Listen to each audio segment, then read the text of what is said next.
When my sons were preteens, and we'd find ourselves sitting in the food court at the mall, waiting for their mom to finish whatever she was doing, we used to watch people walk by, observing what they were wearing and how they were walking, and it was not long before we would make up imaginary stories.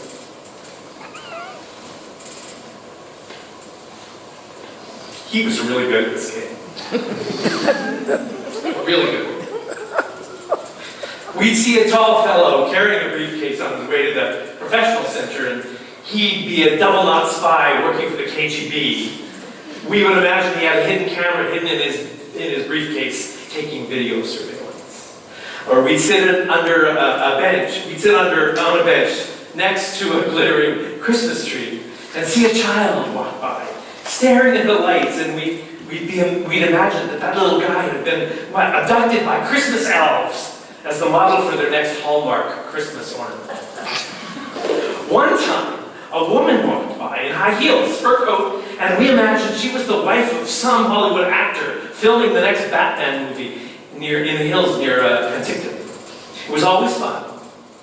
The boys always went along, and it made the waiting so much more interesting. Luke was, as I said, Luke, who's here, was really good at this game. It must have been a rare moment of insight, but I think our sons learned early that everyone has a story. My kids love stories, and it was by listening to good stories that they learned to play the game of making up stories about other people. Without any information, we can project any story we want onto anyone that we see, right? Well, one day, three days before Christmas, as the boys and I waited for their mom to finish up the last-minute shopping, we sat next to a working replica of the Kettle Valley Railway. It ran from Hope to Midway, BC, through whistle stops like Brookmere, Tulameen, Summerlin, and Beaverdale.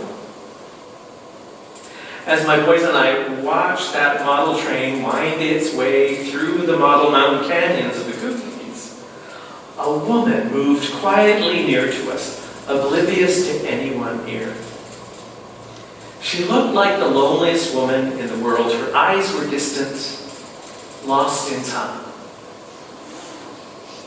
She was by herself, dressed quite shabbily, clutching an old tapestry carpet bag, the size of a small backpack, under her right arm.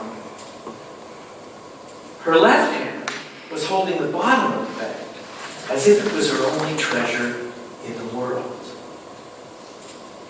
Each time the train stopped at the model town of Beaverdale, the woman seemed to disappear. She seemed to be remembering a story. A story that somehow shared a secret with the carpet bag she clutched under her arm. I wondered about her story.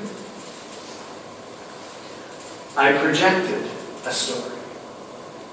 I've called the story The Whistle Stop. It was Christmas Eve, 1945, when Sarah stepped off the train to meet the man who became her husband in a place that was foreign and unfriendly to both of them. They'd met during the war, both as radio operators, working near the border of Poland and Czechoslovakia. Matthew from Beaverdale, Sarah from Liverpool, England. It was love at first sight, and they were married by the army chaplain 2 months after they met. And they promised one another that they would be together as soon as the war was over. With all those miles behind her, Sarah could not believe that finally she would be in the arms of the man she loved on Christmas Eve. Standing near the pot-bellied stove that still heated the train station, Matthew saw Sarah step down onto the platform. Tears filled his eyes. when he realized what he had brought her to. You see, he had no way to let her know that the mine had closed while she was on her journey across the ocean and across the country by train. He was out of work. This would be their last 2 nights in the little village that held the fantasy of their future together.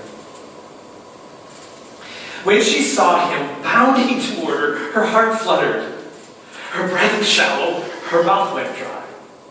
You know what that's like.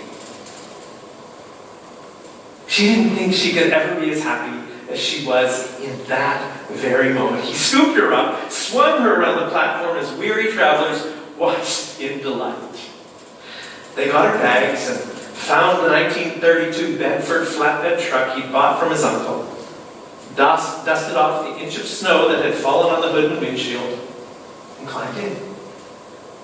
On their way to the hotel, Sarah held Matthew's hand in silence. Oh, she had a million things to say about her trip across the ocean, her train trip across the windswept prairies, the dashing Pullman who helped her with her luggage, how the wife of BTC's Lieutenant Governor, Ruth Woodward, slept in the luxury train car and spent her time traveling with all the passengers. They had been apart for more than a year. Nervous, uncertain, excited, so many things to share, and not knowing how to begin. All she could think of was how happy she was the night before Christmas. And the only thing she said was, "Matthew, would you take me to church?" Christmas Eve at Beaverdale United Church was as packed as a little country church could be. People traveled all over to attend the 10 p.m. service, so Matthew wasn't sure there would be room. Sure enough, cars lined the streets of Beaverdale, but Sarah and Matthew were able to slip into the back pew just as O Come All Ye Faithful was being squeezed out of the old pumporium. Sarah was thrilled. It was her favorite carol. And here she was sitting beside the man she loved in the town that was to be her new home, singing a carol about gathering folks around a story of a baby who changed the world. Sarah thought of how her life had been completely turned upside down by a man she'd met and married to a war she didn't completely understand. That's what the Christmas story promises. A whole new life. A whole new light in the middle of darkness. And here she was, experiencing her own new life in the packed little church, 10,000 miles from her home, next to the man who loved her the minute he saw her. For Matthew, there now seemed to be as good a time as any. There wasn't much privacy in the mine camp, and there were no Christmas lights. So as soon as the congregation finished the opening hymn and the preacher began to read the Christmas story, Matthew gave to Sarah his gift for her. I want you to open this now. You're going to need it in the weeks ahead. Sarah looked a little quizzical, but opened the gift anyway. Weird place to open the gift. It was a beautiful, handcrafted, tapestry woolen bag that Matthew had imported from London. She'd always wanted one. He whispered, "The mine is closed. We have to move, but we can have Christmas here." More silence. Confusion. Closed. What? How? What? Where? What? The questions fell out of her. The words spinning. Mine. Closed. Move. All the while turning the carpet bag over and over in her hands. How odd, this intersection of bad news, a generous gift, and the faint sound of a minister up front telling the fairy tale story of a stable and a baby and some shepherds and an angel. heart was full of lots of things: gratitude and fear, hope, all the while listening, sitting through the first and last Christmas at Beaverdale United Church. The whistle stopped. It was time to leave the mall. My boys and I took one last look at the woman staring at amazement at the train cars of that model train that had stopped again just outside the model station of Model Beaverdale. As we walked to the exit, I turned one last time. The old woman was still clutching the tapestry carpet bag. What is it about the mystery of the Christmas story that makes it possible for us to identify with each other? Why do I still remember that woman clutching her tapestry bag while I scurried my sons out of the mall, even as I imagined this story?